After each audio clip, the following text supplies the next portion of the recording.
Hello, Guardians, and in today's video we're going to be going over the best, most meta Solar 3.0 loadouts that you can be running in Season of the Haunted. So, without further ado, let's get into the video.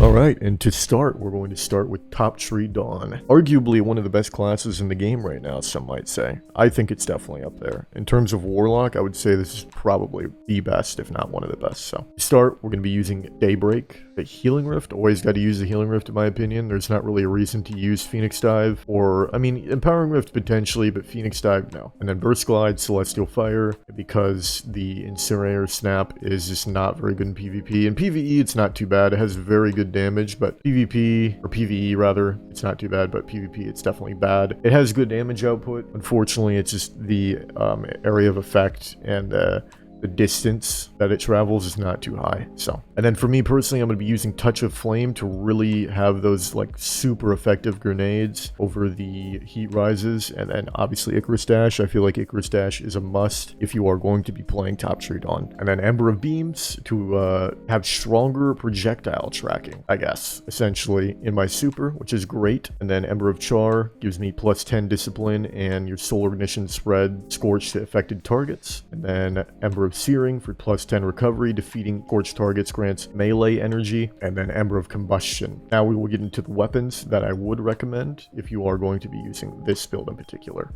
So, first, we have Ace of Spades. This is arguably, not even arguably, pretty much is the best hand cannon in the game. If you are Radiant, it 2-taps with Memento Mori, and Memento Mori is just insane. You have, you know, Third Eye, High Cal. It's just a crazy hand cannon. And then in the energy slot, we have the Found Verdict. And this Found Verdict in particular, this roll, I haven't made a video on it yet, but I am going to make a video on it. This video is just about, you know, builds in particular, but this roll in particular is extremely good. It doesn't have that much range. I think in the range department it's very lacking, but it has small bore, assault mag, slide shot, opening shot, handling mass work, and quick access sling, and then 49 handling, and then on top of the 23 handling that you get with Ophidian Aspects, and then the 25 you get with quick charge, it really makes the handling on this shotgun next level and kind of puts it as an aggressive frame into the meta, I would say. So, and then, you know, your heavy weapon doesn't really matter. You can use, you know, a rocket or a GL or an LMG. I tend to notice that most people don't really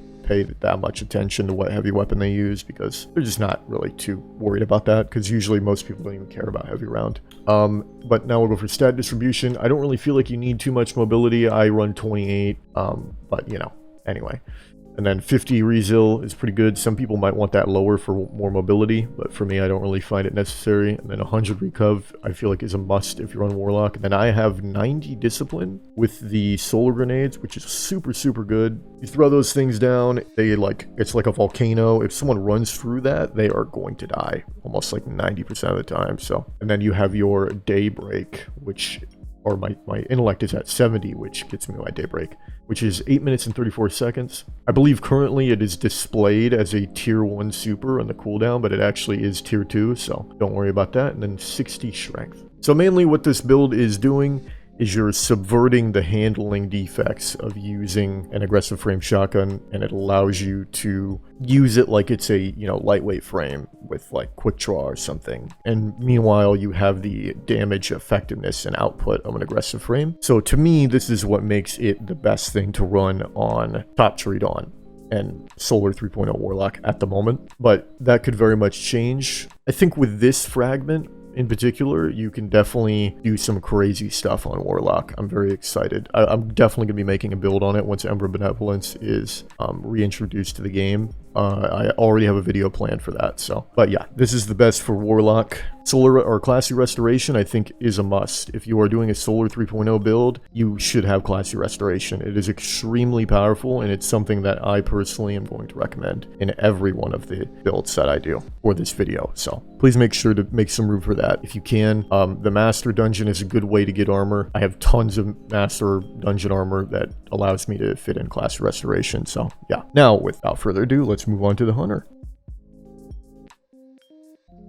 Alright, fellas, and with that, let's get into Solar 3.0 on Hunter and what I think we're definitely going to see a lot of this season until it is probably nerfed. So to start, let's start with a super. I think Golden Gun, the 3-shot, we'll call it Marksman, because that's what it's called in game. The Marksman Golden Gun is probably the best thing to run in my opinion. Either that or Blade Barrage. These two things have very good use in 3s and 6s. One of them, so Blade Barrage is a tier 5 super cooldown, so that's very, very good to have, because, you know, you're just going to get your super quick, which is nice. And then I believe this is a tier 3 or tier 2 super. I can't remember off the top of my head, but, and then 6-shooter is something I would only recommend in 6s. Only 6s. So with that, that's the supers. Now we'll go on to the abilities. So for the abilities, we have Marksman Dodge, Gambler's Dodge, and Acrobat's Dodge. Marksman Dodge for this build is the move, 100%. I'll tell you why right now. So with this build, I have 100 mobility, and there's a reason for that. And as I said before, it's because for every one of these builds, I will be utilizing Classy Restoration, given it is usable on all Solar 3.0 classes, and I think it is probably the most busted thing that they've added in quite a while to the sandbox. So with Classy Restoration and a Marksman Dodge and 100 mobility and then double utility kickstart, you get your dodge every like 10 seconds, literally every 10 seconds. So it makes your dodge like pretty much like pre-nerf 100 mobility, even better than that. And then on top of that, you get health back and healing, and then there's Wormhusk. So it's like, it hurts me thinking about it, because I know I haven't really seen too much of it this season. I've seen some of it. Like, it's definitely something that I've seen somewhat. I've played quite a few Wormhusk hunters that are also using Classy Restoration, and I just know that it's the longer the season goes on, you're definitely going to see more and more and more of that in the sandbox, and it's going to be super frustrating, and I can't wait. I really can't. I just can't wait at all. I'm super excited for that. But I use Strafe Jump personally. You could use Triple. I think if you're not using Stompies, you might want to use Triple just so you have more maneuverability. And then Weighted Throwing Knife, because it's 1-shots to the head, it's just great. Who doesn't love a 1-shot to the head? You could also use the Proximity Knife. Those are pretty nice as well. I do not recommend the Lightweight Knife. I don't even know what this does. I think that's just normal Golden Gun Throwing Knife is my guess. I don't know. And then for the grenades, you can really use whatever you'd like here. You could, a Healing Grenade might be the move. On top of, like, you have Classy Restoration and then Wormhusk and then Healing Grenades, like just healing galore. So that might be the move there. And then for me personally, I have Knock 'em Down to increase the effectiveness of my super, and then On Your Mark. And then I'm using Ember of Chars, Ember of Wonder, Ember of Eruption, Ember of Searing, and Ember of Torches. And then for me personally, I'm going to be using No Time to Explain, Cartesian Coordinate, and Code Duello. I mean, and the thing is this, for the weaponry, and I was kind of explaining this on Warlock, you could really use whatever you want. What's important is that you have 100 mobility, you're using Wormhusk, and that you're using Utility Kickstart, in my opinion, and Classy Restoration. Those are like the most, and then also Marksman Dodge as well, because that's a lower cooldown super base-wise. Dodge, last ability. There you go. Those are what are the important things. Everything else is not really too important, but I think having 100 mobility, double utility kickstart, Classy Restoration, and using a Marksman Dodge is very impactful. Like, that is essentially what makes the build. I wouldn't really focus too much on the weapons I have on right now. That just is what I have on. But you could use something like Last Word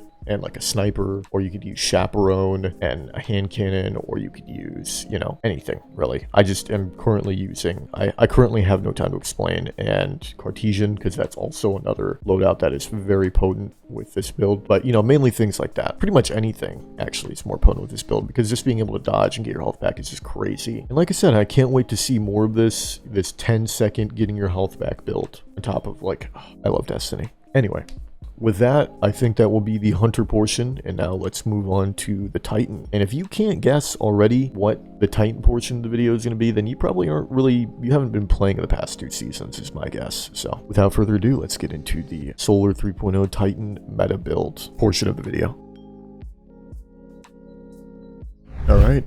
And without further ado, let's begin on the Titan. So with Titan Solar 3.0, I think for the super, you definitely are going to want to use Hammer of Soul. I just find Burning Maul to be extremely underwhelming and very easy to bait out and avoid. So stay away from Burning Maul. Use it at your own discretion. If you are going to use it, I do not recommend it. And then for the abilities, here, Towering Barricade or Rally Barricade, they both work. It's just personal preference and basically down to what weaponry you are going to be using with the build. I personally am using Towering Barricade for the cover and the survivability, but if you're feeling a little tropical, then you can definitely go with the Rally Barricade. Next, Catapult Jump with Scroll Wheel jumping is very, very nice. Otherwise, I guess you could use Strafe, but personally on mouse and keyboard, I scroll wheel, so. And then for the melee, I guess that comes down to preference too, but I would highly recommend Hammer Strike. I think Hammer Strike allows you to have mobility that you just will not be able to have on Titan otherwise, and it's very imperative to, I think, Titan being meta. I think without Hammer Strike or without like the mobility, it's definitely not as meta, so I would definitely make sure to use Hammer Strike for the mobility. Next is the grenade. You can really use whatever grenade. I have thermites right now, but as I'm recording this, but you know, there might be a grenade that you like more, and you can use, you know, swarm grenades for healing. It's completely up to you. Now for the aspects, you can use Soul Invictus, Roaring Flame, or Conjuration, like it was about saying, but personally I use Soul Invictus and Roaring Flame just for the fragments. And I mean, you're not really going to get too much use out of the Roaring Flames. You know, like I said, I'll take the fragment. The most important thing with this build is that you have 100 resilience, so that you are able to proc the sunspots off of Lorelei Splendor and the classy restoration off of, you know, your class ability. So, and in terms of weaponry, once again, you can be using whatever you want. You could use Lord Wolves like I am currently. You could use, you know, a slug shotgun. You could use Chaperone. You could use Duality. You could use a Teraba. You could use Last Word and a Sniper. You know, there's a lot of things you could use. I think it really just depends on the map and the team you're playing against, but the most important thing, once again, is classy restoration. The utility kick starts to push past the cooldown of your 10 Resil and Lorelei Splendor for the Titan. And with that, that is all 3 of the meta Solar 3.0 builds currently, in my opinion, that are in the game that you should be running if you are looking to play the best setup on Solar 3.0 in the game at the moment. So hope you guys enjoyed the video. Please let me know if you did in the comments below. Let me know if you want more videos like this. This video is going to definitely take more effort than my usual content, and I do upload daily. So for videos like this is something that I have to record for Lazy, and then Lazy has to put in quite a bit of effort to him and I. In general, this takes some work between him and I have to record, you know, footage, the commentary, and then background footage, and we have to sync all that up, and it definitely takes more time than the usual, like, you know, commentary video. So please let me know if you enjoyed it and if you want more, because I like doing this. It's fun, and I think it's also tapping into that informative stuff that I need to be doing more of, because I have a lot of input to give on certain things, and I think it'd be good for me to tap into that more. So once again, let me know if you liked it in the comments below. Make sure to click the bell below for notifications. I upload every day at 1 p.m. EST. Also stream pretty much every day on Twitch, and I'll see you guys in the next video. Peace out.